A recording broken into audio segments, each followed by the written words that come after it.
Olivier Lacombe, Chemin de l'Inde et philosophie chrétienne, 1956. Deuxième chapitre, l'homme créateur d'un cosmos religieux. Que pareille formule ait un sens, cela apparaîtra, croyons-nous, dans un instant. Mais il faut d'abord qu'elle nous surprenne et nous heurte, dans la mesure où la religion que nous professons, issue de la vocation d'Abraham et du fiat marial, se présente sous les espèces d'un consentement aux initiatives de celui qui nous a donné l'être et la foi, sous la forme d'une réponse à l'appel de Dieu qui nous a aimés les premiers. Sans doute, le oui ainsi proféré dans la foi et sous la motion de la grâce n'est-il nullement une marque de passivité, mais un acte positif de liberté plénière et qui nous engage tout entier. À coup sûr, notre salut est notre œuvre, sans être moins totalement pour cela le don de Dieu. Mais cet acte doit s'accomplir, de notre part, sans aucun déploiement de puissance et dans la plus radicale humilité.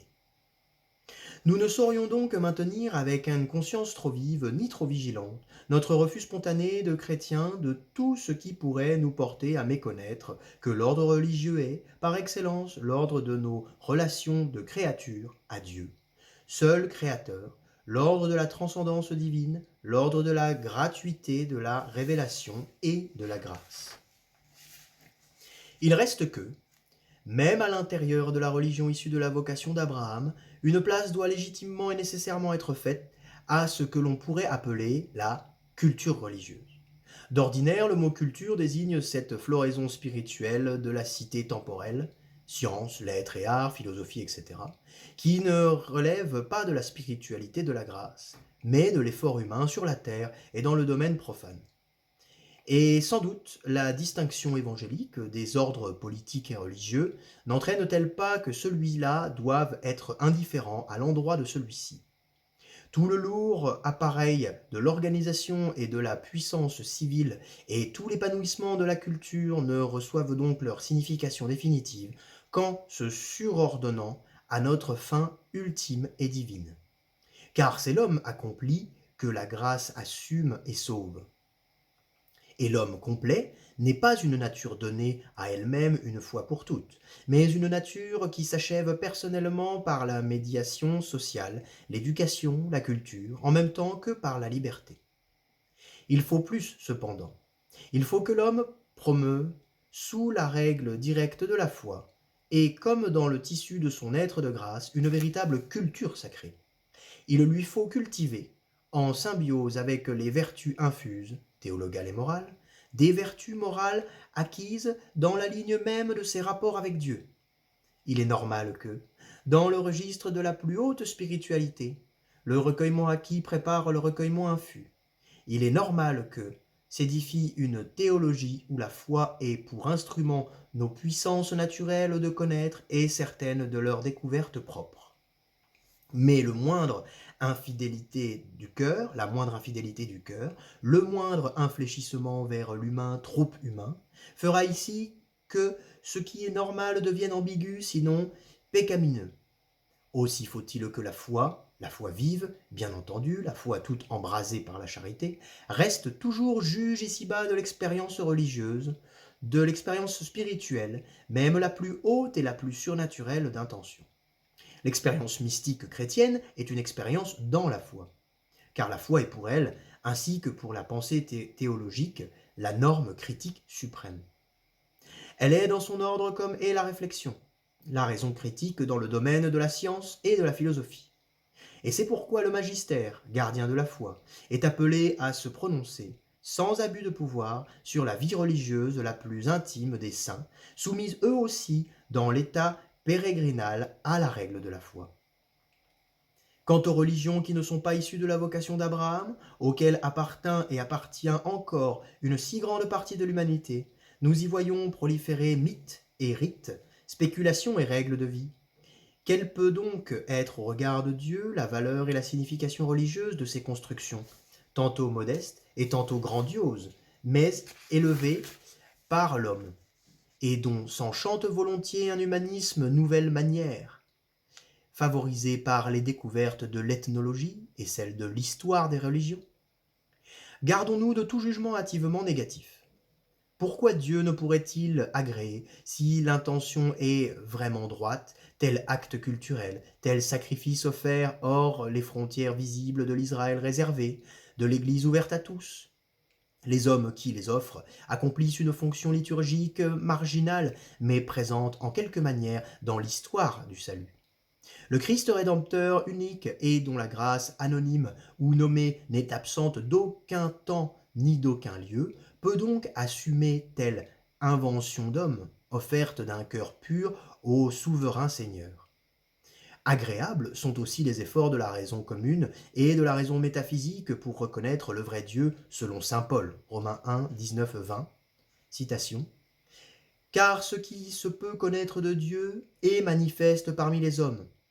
Dieu le leur a manifesté. En effet, ses perfections invisibles, son éternelle puissance et sa divinité sont, depuis la création du monde, rendues visibles à l'intelligence par le moyen de ses œuvres. Traduction de Crampon. Agréable même, certains grands thèmes mystiques, débarrassés de toute impureté puisqu'on les retrouve transfigurés dans la symbolique du rituel chrétien.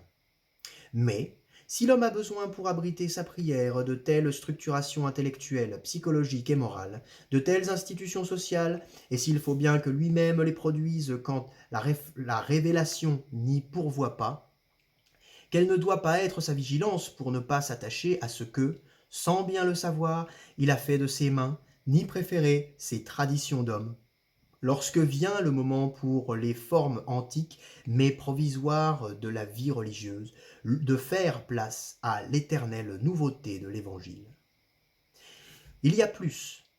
La philosophie, la poésie, la nature même de l'âme humaine sont prégnantes d'une véritable et forte spiritualité naturelle, aux espèces et degrés variables, et l'homme peut accéder, par des méthodes concertées et efficaces, à d'authentiques expériences spirituelles. Dans leur ordre, qui n'est pas l'ordre surnaturel, de telles expériences constituent de grandes et nobles réussites, marquées du sceau de la plénitude et de l'achèvement. Bien qu'elle n'en ait point le monopole, l'Inde est un peu la patrie d'élection de cette spiritualité-là.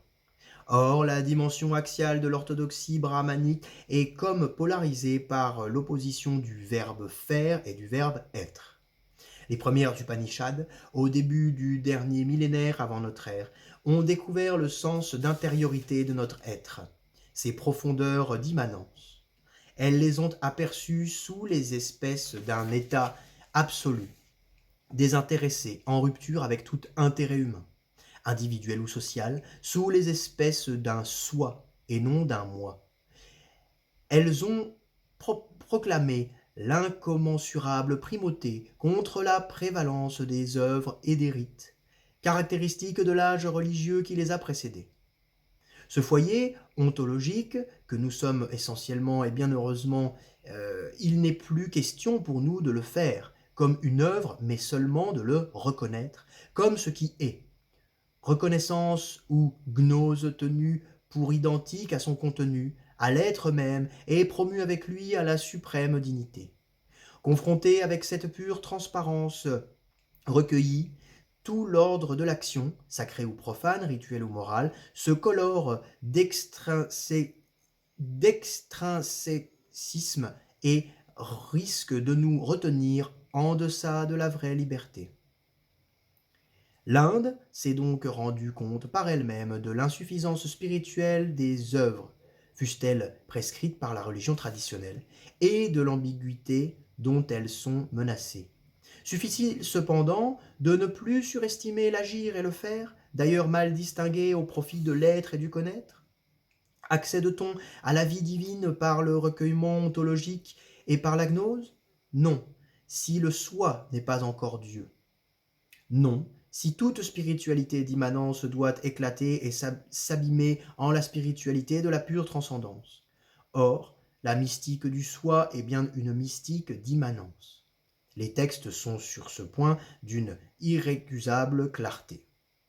Et sans doute dessine-t-il aussi, à l'intérieur de cette immanence fondamentale, le réseau très serré d'une exigence de dépassement drastiquement rigoureuse, jusqu'à la saisie d'un être de l'être transpersonnel et métacosmique, jusqu'à l'expérience très pure, très saturante, très désintéressée, souvent même très généreuse du soi. Il reste que pour la réflexion chrétienne, une telle expérience, de par sa structure patente, ne saurait dépasser l'ordre de la spiritualité naturelle, même lorsqu'elle fait usage d'une certaine notion de la grâce divine. L'Inde religieuse, en effet, a découvert ce thème de la grâce, et la mystique du soi l'a bientôt adopté comme un moment possible de sa méthode. Il signifie alors l'incommensurabilité vécue de l'expérience terminale et de la voie par où l'on arrive. Son rôle, cependant, ne saurait être que provisoire, et la grâce elle-même doit s'effacer dans l'unicité ultime. Bien que susceptibles d'atteindre, dans leur ligne propre, à une perfection véritable, les diverses formes de spiritualité naturelle se trouvent donc, tout comme les œuvres, dans une sorte de disponibilité ambiguë à l'égard de la vie religieuse surnaturelle, la seule en laquelle nous puissions être sauvés. Tantôt, elles resteront ouvertes à la visitation de Dieu vivant et se laisseront assumer par sa grâce. Tantôt, elles se replieront sur elles-mêmes et s'érigeront délibérément en expérience du salut, à la place de la rédemption par le Christ. Dieu seul ici peut reconnaître les siens, car il s'agit du secret des cœurs, plus mystérieux que la plus intime expérience spirituelle. Inventeur d'un cosmos et même d'un hypercosmos religieux, l'homme prouve donc qu'il est esprit, mais un esprit qui ne peut accomplir qu'en Dieu et par Dieu, libre source de l'être et de la grâce, sa destinée éternelle.